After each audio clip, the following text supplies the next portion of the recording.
Hello student, welcome to Bambole academy. I am Deepak Saini, physics faculty.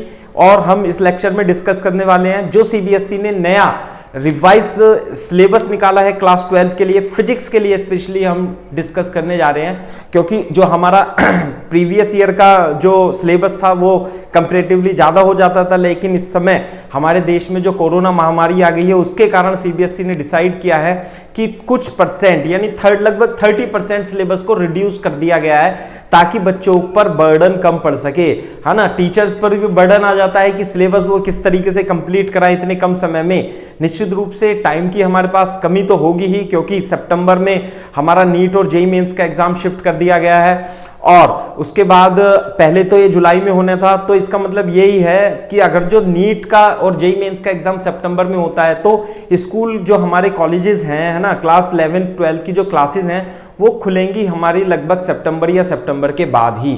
तो हमारे पास समय कम रह जाता है और सिलेबस हमारा कंपैरेटिवली उस समय के ड्यूरेशन में ज़्यादा हो जाएगा। इसलिए सीबीएसई ने और हमारी केंद्र सरकार ने ये डिसाइड किया है कि हम इस सिलेबस को थोड़ा रिड्यूस कर दें। हमने क्लास 11 का भी एनालिसिस करके बहुत अच्छा एनालिसिस दिखाया था। दूसरी बात, यदि हम इस वीडियो में देखें तो हमने जो अपना एनालिसिस डिस्कशन किया है वो हमने कोई अपनी तरफ से डेटा नहीं लिखा है। हमने जो डेटा लिया है इस एनालिसिस में ये जो जैसे आपका प्रीवियस ईयर का है ना, ये जो प्रीवियस ईयर का सिलेबस है ना, ये जो है आपके सीबीएसई की साइड से लिया हुआ है ना, हमारा नहीं है अपना। हमने क्या किया हुआ, लेफ्ट में इधर की साइड में तो क्लास प्रीवियस ईयर का सिलेबस है और ये वाला जो है आपका रिवाइज्ड सिलेबस है जो सीबीएसई ने डिसाइड किया है ना। तो यदि आपने हमारा चैनल बम्बोले एकेडमी सब्सक्राइब नहीं किया है तो सब्सक्राइब कर लीजिए और उस पर जाकर के आप हम जो कोटा में क्लासरूम के अंदर जो थ्योरी पढ़ाते हैं, क्लास नोट्स पढ़ाते हैं, पूरा का पूरा हमने फिजिक्स का तो कम से कम पूरा ही जो है एक्सप्लेन किया हुआ है। बहुत ही ज़्यादा हेल्पफुल होगा आपके लिए, है ना। तो हम स्टार्ट करते हैं, अपना डिस्कशन स्टार्ट करते हैं। देखिए बेटा कैसे, ये जो है इधर की साइड में ये प्रीवियस ईयर का है, 2019-20 का है और ये 2020-21 का सिलेबस है। क्लियर है क्या बात? अब देखो, हमारा जो पेपर होता था क्लास 12 का फिजिक्स का वो 70 मार्क्स का होता था, है ना। पहले कितना मार्क्स का होता था? 70 मार्क्स का। तो अभी भी 70 मार्क्स का ही पेपर होगा। पहले कितनी यूनिट होती थी बेटा? Unit 1, unit 2, unit 3, 4, 5, 6, 7, 8, 9। आपके पास 9th यूनिट है। और यदि आप इसमें देखोगे क्लास 11th 12th में भी इस साल भी हमारी यूनिट्स 1, 2, 3, 4, 5, 6, 7 और 9th ही यूनिट हमारे पास आ गई हैं। इसका मतलब हमारी यूनिट्स में तो बेटा कोई भी चेंजेस नहीं हुआ है। चैप्टर वाइज भी, चैप्टर के नाम पहला electrostatics, current electricity as it is, है ना। जो बच्चे 12th में आए हैं उन्हें मैं बता देता हूं, है ना, उनको चैप्टर्स के नाम भी नहीं पता होंगे। पहला है इलेक्ट्रोस्टैटिक्स, करंट इलेक्ट्रिसिटी। तीसरा है magnetic effect of current and magnetism. Fourth है इलेक्ट्रोमैग्नेटिक इंडक्शन, ऑल्टरनेटिंग करंट। पांचवा है हमारा इलेक्ट्रोमैग्नेटिक वेव। सिक्स्थ है हमारा ऑप्टिक्स।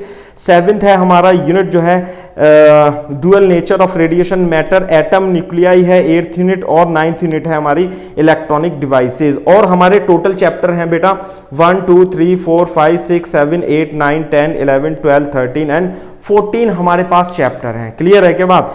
अब अगर जो आप 2021 ये सीबीएसई बोर्ड की साइट से लिया गया है ना, तो एज इट इज हमने कॉपी पेस्ट करके केवल और केवल जो अपना पुराना है और, है ना, जो अपना ये पुराना सिलेबस है और ये जो नया सिलेबस है इसको हमने कंपेयर किया हुआ है। तो पहले भी हमारे कितने 14 चैप्टर होते थे, अब भी हमारे 14 ही चैप्टर हैं, कोई चेंजेस नहीं हुआ है। लेकिन चेंजेस किस में हुआ है बेटा? चेंजेस हुआ है, पहले कितने लेक्चर होते थे? 22 लेक्चर होते थे, अब कितने लेक्चर हैं? 23 लेक्चर हो गए हैं यूनिट 1 में। इसी तरीके से यूनिट 2 में कितने लेक्चर थे? 20 थे, अब की बार 15 हो गए हैं। अगर जो आप थर्ड की बात करो 22 से 16 हो गए हैं, 20 से 19 हो गए हैं, है ना, और 4 से 2 हो गए हैं। इसी तरीके से यूनिट 6 में देखोगे 27 से 18, 18 से 7, 15 से 11 और 12 से 7। तो टोटल नंबर क्या है? चैप्टर तो बेटा एज इट इज है, चैप्टर में तो कोई दिक्कत नहीं है, चैप्टर तो एज इट इज आ रहे हैं हमारे, है ना। लेकिन चेंज किस में हुआ है? नंबर ऑफ लेक्चर जो टीचर्स को पढ़ाने के लिए मिलेंगे उस लेक्चर्स में कमी कर दी गई है ना। इसका मतलब यदि लेक्चर में कमी कर दी गई है तो निश्चित रूप से कुछ ना कुछ पॉइंट या कुछ ना कुछ टॉपिक भी हटा दिए गए होंगे, वही हम डिस्कस करने जा रहे हैं। तो हम ओवरऑल देख लेते हैं मोटा मोटा कि क्या है कि पहले 150 लेक्चर हमें पढ़ाने के लिए मिलते थे और अब की बार मिलेंगे हमें, है ना, कितने लेक्चर मिलेंगे बेटा? अब की बार मिलेंगे हमें 150 की जगह कितने मिलेंगे? 118 मिलेंगे। इस मतलब -32 लेक्चर हमारे कम कर दिए गए हैं, इस बात का आपको ध्यान रखना है ना। तो अब हम देखते हैं unit wise, chapter wise, topic wise कौन कौन से टॉपिक हटा दिए गए हैं। क्लियर है क्या बात? देखो जैसे इलेक्ट्रोस्टैटिक्स में देखो, मेरे तो समझ में नहीं आता है कि इलेक्ट्रोस्टैटिक्स में सीबीएसई ने क्या किया है। 22 पीरियड लेक्चर हमें पहले देते थे पढ़ाने के लिए और अब की बार क्या हुआ है? 23 लेक्चर दे दिए हैं, है ना। और ध्यान से देखो उसमें कुछ पोर्शन कम किया हुआ है। कम किया हुआ पोर्शन देखो बेटा, ये तो है प्रीवियस ईयर का, है ना, ये तो प्रीवियस ईयर का सिलेबस है हमारा और ये जो हमारा है ये इस साल का है। तो एज इट इज पहला, यदि आप पहला पैराग्राफ देखोगे, एज इट इज कॉपी किया हुआ है, कोई चेंज नहीं है। सेकंड पैराग्राफ भी एज इट इज है, लेकिन इसमें लास्ट का पॉइंट है ये uniformly charge thin spherical shell field inside and outside. ये हमारा फील्ड, हम जब पढ़ाते हैं इलेक्ट्रोस्टैटिक फील्ड निकालना सिखाते हैं, थिन स्फेरिकल शेल की वजह से आउटसाइड और इनसाइड जो हम निकालते हैं वो इधर की साइड कॉपी पेस्ट नहीं है। क्लियर है क्या बात? तो यहां पर कहा है यूनिफॉर्मली प्लेन शीट तक ही है, जबकि पिछले साल जो था शीट के बाद uniformly charge thin spherical shell भी था, है ना। तो इसका मतलब पहले चैप्टर में एक पॉइंट थिन स्फेरिकल शेल काट दिया गया है। ये बहुत ही अच्छा टॉपिक होता था, इससे बहुत ही अच्छे क्वेश्चन नीट और जेईई मेंस में बनते हैं, और है ना। तो देखते हैं अभी हम किस प्रकार से इसे डिस्कस करते हैं, किस प्रकार पढ़ाते हैं, है ना। दूसरा जो चैप्टर है वो इलेक्ट्रोस्टैटिक पोटेंशियल एंड कैपेसिटेंस है। पहला paragraph as it is copy है, second paragraph as it is copy है। इसका मतलब 12th के फिजिक्स के चैप्टर 1 में यानी इलेक्ट्रोस्टैटिक्स में, इलेक्ट्रिक चार्ज एंड फील्ड में, इलेक्ट्रोस्टैटिक पोटेंशियल कैपेसिटेंस में कोई चेंजेस नहीं है, सिवाय इस चेंजेस के कि हमें uniformly thin spherical charge inside uniformly charge thin spherical shell नहीं पढ़ना है, बस इतना ही इसमें डिफरेंस है। अब हम आते हैं यूनिट 2 में। यूनिट 2 का नाम क्या है बेटा? Current electricity. हमें पहले 20 लेक्चर मिलते थे, अब की बार हमें सीबीएसई ने कहा है कि इसे हमें कंप्लीट करना है, 15 लेक्चर में कंप्लीट करना है। तो इसका मतलब हमारे पास डेफिनेटली कुछ ना कुछ चीजें इसने कम कर दी होगी। कम कौन कौन सी चीजें करी हैं वो मैं आपको बता देता हूं। देखो करंट इलेक्ट्रिसिटी में हमारे पास जो कम किया है, carbon resistance, carbon cord resistance, series and parallel combination of register, ये टॉपिक इसमें नहीं है। नहीं तो पहला paragraph as it is copy paste किया हुआ है, यानी कि अब की बार हमें कलर कोडिंग नहीं पढ़ानी है। आपको ध्यान देने वाली बात यह है कि नीट और जेईई मेंस के एग्जाम में, है ना, पिछले कई सालों से कलर कोडिंग ऑफ रेजिस्टेंस की कई बार से बहुत सारे क्वेश्चन हर एक पेपर में जब से एनटीए हुआ है पूछे जा रहे थे, तो इस बार हमें नहीं पढ़ाना है। दूसरी बात यह है कि यदि आप देखोगे पोटेंशियोमीटर में, है ना, पोटेंशियोमीटर में जैसे Wheatstone bridge, second paragraph as it is copy है, लेकिन क्वालिटेटिव आइडियाज देना है हमें किसका? व्हीटस्टोन ब्रिज का और व्हीट मीटर ब्रिज का क्वालिटेटिव एनालिसिस हमें ओनली करना है। तीसरे पैराग्राफ में देखोगे पोटेंशियोमीटर बहुत ही इंपॉर्टेंट टॉपिक होता है, मेरे को बहुत ही इंटरेस्टिंग लगता है पढ़ाने में, है ना, क्योंकि इससे बहुत ही अच्छे तरीके से हम आसानी से वोल्टेज एक्यूरेटली वोल्टेज मेजर कर सकते हैं, मिली वोल्ट तक हम जा सकते हैं इसमें, और एक्यूरेट मेजरमेंट देता है। लेकिन अब की बार इसमें से कुछ पोर्शन हटा दिया गया है ना। पोर्शन क्या हटा दिया गया है वो मैं आपको एक बार बता देता हूँ। इसमें थोड़ा सा मिस प्रिंट हो गया है ना, ऐसे कर देते हैं, हाँ वेरी गुड, अब आ गया। देखो ये इसमें क्या है बेटा, हमारा जो है पोटेंशियोमीटर में प्रिंसिपल तक तो है, लेकिन हाँ as it is copy paste है, कोई चेंज नहीं है। चेंज किस बात का है कि केवल और केवल क्वालिटेटिव आइडियाज देना है, हमें बहुत ज़्यादा लिखाना नहीं है। पोटेंशियोमीटर पढ़ाना तो है, लेकिन नीट और जेईई मेंस में तो हम बेटा पूरा पूरा पढ़ाते हैं। अब हम चलते हैं यूनिट थर्ड की ओर। देखो इधर लेफ्ट साइड में जगह खाली है, इसका मतलब काफ़ी सारी चीज़ें हटा दी गई हैं, इसका मतलब तो यही होता है। यूनिट थर्ड है हमारी magnetic effect and current of current and magnetism. पहले हमें 22 लेक्चर मिलते थे, अब हमें 16 लेक्चर मिल रहे हैं। इसका मतलब हमें -6 लेक्चर कम में पढ़ाना है, तो इसका मतलब हमारा कुछ ना कुछ तो पोर्शन कम कर दिया गया होगा। आप देखेंगे पहला चैप्टर नंबर 4 जो है इस यूनिट थर्ड का, वह है moving charge and magnetism. Moving charge and magnetism as it is copy है। मैं टॉपिक के नाम भी नहीं ले रहा हूं, जो उनसे जिस टॉपिक को हटाया गया मैं स्पेशली उस पर ध्यान दूंगा, है ना, आपको बताऊंगा। तो मूविंग चार्ज एंड मैग्नेटिज्म बहुत ही इंपॉर्टेंट चैप्टर होता है और ये as it is copy paste है। बहुत अच्छी बात है, बहुत इंपॉर्टेंट पॉइंट होते हैं इसमें, बहुत इंपॉर्टेंट डिस्कशन करते हैं अपन, बहुत ही इंटरेस्टिंग टॉपिक है, ये हटा दिया गया। और अच्छी बात इससे अगली ये है कि जो चैप्टर नंबर 5 है मैग्नेटिज्म मैटर, ये केमिस्ट्री वाला टॉपिक हो जाता है थोड़ा सा, तो इसमें जो फिजिक्स का पॉइंट था वो तो as it is copy paste है, लेकिन इसमें हटा क्या क्या दिया गया है देख लीजिए। Magnetic field intensity due to a magnetic dipole along its and perpendicular to its axis, torque on a magnetic dipole and uniform magnetic field हटा दी गई है। दूसरा ये जो हम केमिस्ट्री में डिस्कशन करते हैं बेटा, और हम पढ़ने के लिए भी बोल देते थे कि आपको ये केमिस्ट्री में पढ़ाया है, अब की बार हमें फिजिक्स में पढ़ाने के लिए सीबीएसई ने बोला ही नहीं है। Para dia and ferromagnetic substance with example electromagnetic factor affecting their strength and permanent magnet, पिछले साल तक यानी 1920 के सेशन में थी, 2021 के सेशन में नहीं होगी। तो इसका मतलब मैग्नेटिज्म मैटर में काफ़ी हद तक रिलैक्सेशन दिया है ना हमारी सीबीएसई बोर्ड ने, तो ये बहुत अच्छी बात है हमारे पास, क्योंकि पहले 22 लेक्चर होते थे, अब 16 लेक्चर में हमें कंप्लीट करना है, तो 6 लेक्चर हमारे निश्चित रूप से बचेंगे, क्योंकि ये जो चैप्टर है हमारा मैग्नेटिज्म मैटर, इसमें हमारे पास काफ़ी इसमें थ्योरी हम लिखा देते थे। क्लियर है क्या बात? तो अब हम चलते हैं नेक्स्ट यूनिट पे। नेक्स्ट यूनिट कौन सी है बेटा? हमारी यूनिट नंबर 4 है ना। यूनिट नंबर 4 में क्या है हमारा? Electromagnetic induction. और पहले हमें 20 लेक्चर मिलते थे, अब की बार हमें 19 लेक्चर सीबीएसई ने अलॉट किए हैं पढ़ाने के लिए। बोर्ड की बात कर रहा हूं मैं, हमें एक लेक्चर कम में कंप्लीट कराना है। और अच्छी बात यह है कि इसमें से कोई भी टॉपिक डिलीट नहीं किया गया है, यानी कि electromagnetic induction as it is आपको पढ़ाना है, कोई चेंज नहीं करना है। Alternating current as it is पढ़ाना है, कोई चेंज नहीं करना है। चेंज कहां करना है? नेक्स्ट यूनिट में थोड़ा सा चेंज है। इलेक्ट्रोमैग्नेटिक वेव में पहले 4 लेक्चर मिलते थे, मेरे हिसाब से तो पहले 4 भी लेक्चर कम होते थे, अब तो इन्होंने क्या कर दिया बेटा? 2 लेक्चर ही कर दिया। यहाँ थोड़ा सा हमें टीचर्स लोगों को थोड़ा सा ध्यान रखना होगा, इसे जल्दी से पढ़ाना होगा, किस तरीके से किस तरीके से मैनेज करते हैं ये अपने को देखना होगा। लेकिन इसमें टॉपिक कौन सा रिमूव किया हुआ है? वैसे तो जो इलेक्ट्रोमैग्नेटिक वेव है, इलेक्ट्रॉनिक्स एंड इलेक्ट्रिकल इंजीनियरिंग के स्टूडेंट बहुत अच्छे से पढ़ते हैं। साडी को एक बुक आती है इलेक्ट्रोमैग्नेटिक इंडक्शन की, जहाँ तक मेरे को याद है ना, उसमें इलेक्ट्रोमैग्नेटिक वेव बहुत डेप्थ में हमने पढ़ा था।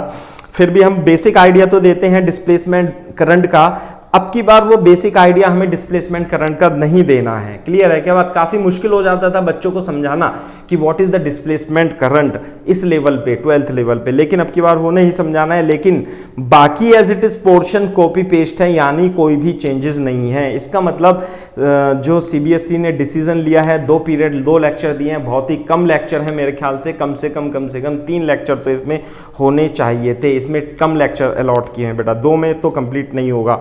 अब हम बात कर देते हैं नए यूनिट की, यह है यूनिट नंबर 6 जिसका नाम है ऑप्टिक्स, और ये बहुत ही इंपॉर्टेंट यूनिट है। लेकिन इसमें से चैप्टर नंबर 9 यदि हम देखें, ray optics and optical instruments में से काफ़ी स्मॉल पोर्शन कहें या ठीक ठाक पोर्शन कहें हटा दिया है, और वो कौन सा है बेटा? Reflection of light, spherical mirror and mirror formula. यानी कि अब की बार हमें रिलैक्सेशन तो दिया है, लेकिन ये अच्छी बात नहीं है, क्योंकि ऑप्टिक्स में रिफ्लेक्शन ना पड़े तो मेरे ख्याल से कोई इंटरेस्ट टॉपिक नहीं रह जाता है ना। तो उन्होंने यहाँ से रिफ्रैक्शन ऑफ लाइट से स्टार्ट करने के लिए बोला है, जबकि रिफ्लेक्शन और रिफ्रैक्शन हमें दोनों ही पढ़ाने होने चाहिए, जब भी हमारे पास जब भी ऑप्टिक्स को पढ़ाने का पर्पस सॉल्व होता है ना। ऑप्टिक्स का मतलब होता है यदि आप अपने चेहरे को मिरर में देखते हैं तो आपका चेहरा मिरर में किस प्रकार से दिखाई देता है, कैसे इमेज फॉर्मेशन होते हैं, ये हम रिफ्लेक्शन में प्लेन मिरर में पढ़ाते हैं। लेकिन अब की बार प्लेन मिरर भी नहीं पढ़ाना है, स्पेरिकल मिरर भी नहीं पढ़ाना है। कहाँ से स्टार्ट करना है बेटा,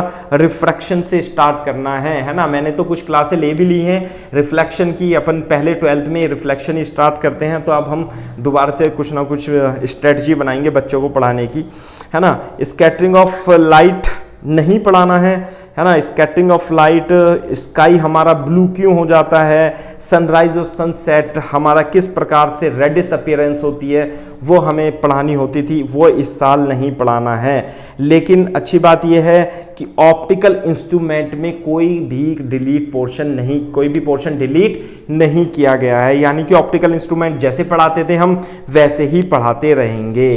क्लियर है क्या बात। तो फिर भी जैसे यदि मैं ओवरऑल देखूं इसमें, है ना, ऑप्टिक्स के पार्ट में देखूं तो 27 में 18 लेक्चर में है, तो कोशिश करेंगे, है ना, लगभग 20 लेक्चर सफिशिएंट रहते मेरे ख्याल से, है ना। ये 27 लेक्चर बहुत कम होते हैं ऑप्टिक्स को पढ़ाने के लिए, है ना। फिर भी कोशिश करेंगे हम पढ़ाने की, है ना, अकॉर्डिंग टू CBSE।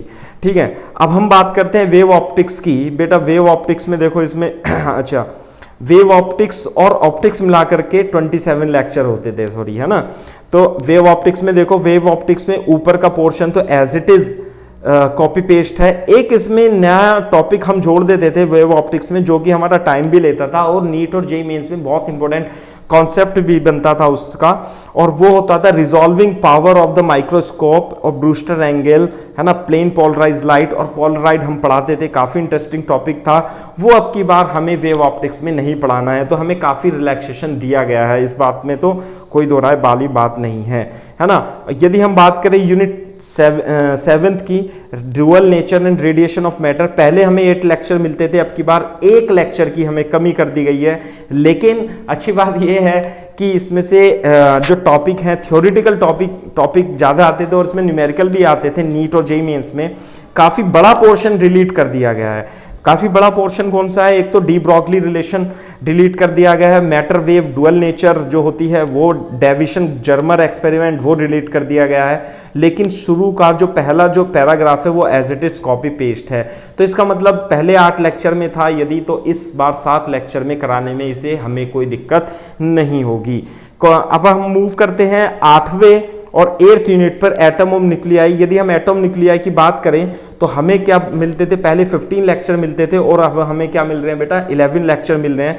तो इसका मतलब हमें 4 लेक्चर कम मिल रहे हैं, यानी हमें 4 लेक्चर की कमी हो जा रही है। क्लियर है क्या बात। तो लेकिन हमें हटाया पोर्शन कौन सा गया है, यदि चैप्टर 12 को देखें, एटम को, जो कि हम केमिस्ट्री में भी पढ़ते हैं, एटम में से कुछ भी पोर्शन डिलीट नहीं किया गया है। यानी कि hydrogen atom model, Rutherford model और हाइड्रोजन स्पेक्ट्रम में बहुत अच्छे नीट में और जेईई मेंस में एडवांस लेवल में भी आईटी के क्वेश्चन बनते हैं, तो as it is copy paste है। लेकिन दिक्कत कहाँ है, न्यूक्लियाई में, न्यूक्लियस में जो हम न्यूक्लियाई पढ़ाते हैं उसमें चेंज कर दिया गया है। Composition and size of nucleus तो एज इट इज है, लेकिन रेडियो एक्टिविटी को अब की बार हटा दिया गया है। रेडियो एक्टिविटी, केमिस्ट्री का तो मेरे को आइडिया नहीं है, लेकिन रेडियो एक्टिविटी को हटाने के बाद इस चैप्टर में काफी रिलैक्सेशन मिलेगा। रेडियो एक्टिविटी बहुत ही लेंथी टॉपिक होता था और थ्योरेटिकल भी टॉपिक है उसमें, है ना।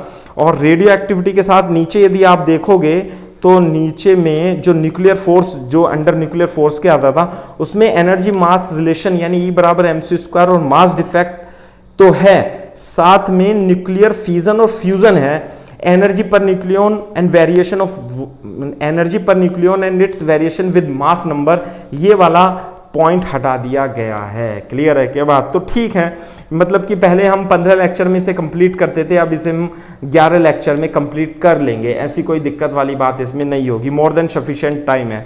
लास्ट जो लेक्चर है हमारा, लास्ट यूनिट है, वो है इलेक्ट्रॉनिक डिवाइसेस। ये बहुत ही इंपॉर्टेंट यूनिट होती है, बहुत ही आसान यूनिट होती है। वैसे तो इलेक्ट्रॉनिक्स इंजीनियर से पूरे 4 के 4 साल पढ़ते हैं, यदि एमटेक भी कर ली तो आपने, तब भी आपका ये पीछा नहीं छोड़ता है टॉपिक। हमें क्लास 12th में दे देते हैं, इसे पढ़ने के लिए बहुत टफ हो जाता है पढ़ाना और बच्चों को समझाना, लेकिन फिर भी हम कोशिश तो करते ही हैं और बच्चे भी समझ करके अच्छे नंबर लाने की कोशिश करते हैं। तो यदि आप इसमें देखोगे ध्यान से सेमीकंडक्टर में, तो यानी कि पहला जो पैराग्राफ है वो as it is copy paste है, कोई चेंज नहीं है। सेकंड पैराग्राफ भी बेटा as it is copy paste है, कोई चेंज नहीं है। थर्ड पैराग्राफ में थोड़ा सा चेंजेस है। क्या है कि special purpose PN junction diode, LED और सोलर सेल तक यहां पर दिया गया है। आपको पढ़ाना क्या नहीं है बेटा, आपको पढ़ाना नहीं है जीनर डायोड और their characteristic. Zener diode as a voltage regulator, clear है। के बाद जीनर डायोड से नीट और जेईई मेंस में बहुत अच्छे क्वेश्चन बन रहे थे, हम भी इसे बहुत इंटरेस्टिंग वे में पढ़ाते हैं, है ना। जीनर डायोड आसान भी होता है पढ़ने में, तो अब की बार हमें जीनर डायोड नहीं पढ़ाना है। इसका मतलब 12 लेक्चर में 7 लेक्चर कराना वैसे तो टेढ़ी खीर होता है इलेक्ट्रॉनिक डिवाइसेस यानी जिसे हम सेमीकंडक्टर बोलते हैं, फिर भी 7 लेक्चर में कराना इम्पॉसिबल हो जाता है। तो इस चीज़ को ध्यान रखना है।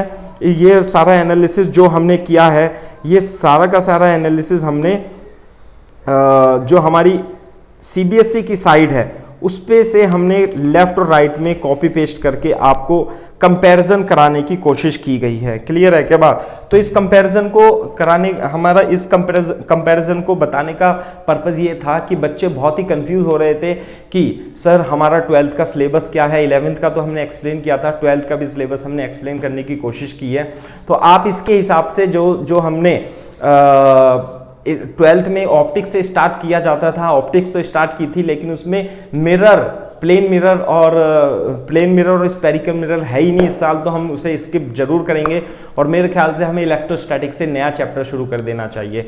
बम्बोले academy, I am Deepak Saini, physics faculty, हमारी क्लास स्टार्ट हो रही हैं, हो चुकी हैं, कुछ में बैचेस में बच्चे आ रहे हैं, आप भी ज्वाइन कीजिए, बहुत ही नॉमिनल फीस है। बाकी भी math, physics, chemistry, botany, zoology की भी क्लासेस हमारी रेगुलर साइड बाय साइड चल रही हैं। यदि आपको हमारे वीडियो लेक्चर देखने तो यूट्यूब पर जाकर के बम्बोले एकेडमी को सब्सक्राइब कीजिए, वहाँ पर डेफिनेटली आपको इतने सारे वीडियो लेक्चर मिलेंगे कि आपको जितना आवश्यक होता है पढ़ने के लिए डेफिनेटली आप समझ पाएंगे, क्लियर है क्या बात। तो आप मेहनत कीजिए, आप डरिए मत, आप हमारे साथ जुड़िए, हमें ज्वाइन कीजिए, बम्बोले एकेडमी को ज्वाइन कीजिए, मैं आपकी डेफिनेटली हेल्प करूंगा जितना पॉसिबल हो पाएगा, है ना। हमारी जो फीस है बहुत ही नॉमिनल फीस है, इतने कम फीस में यदि आप अपने कोचिंग इंस्टीट्यूट में पढ़ेंगे तो इतनी कम फीस उनकी भी नहीं होगी, है ना, बहुत ही कम फीस है। तो आप इसे डेफिनेटली ज्वाइन कीजिए और अपने दोस्तों को बताइए, है ना। हमारे जो नोट्स हैं वो जो कोटा क्लासेस में हम नोट्स पढ़ाते हैं, जो कोटा क्लासरूम में पढ़ाते हैं, और मटेरियल भी हमारा बहुत ही इंडिया में बेस्ट मटेरियल जो कोटा में पढ़ाया जाता है वही हम आपको प्रोवाइड कराएंगे, क्लियर है क्या बात। Thank you.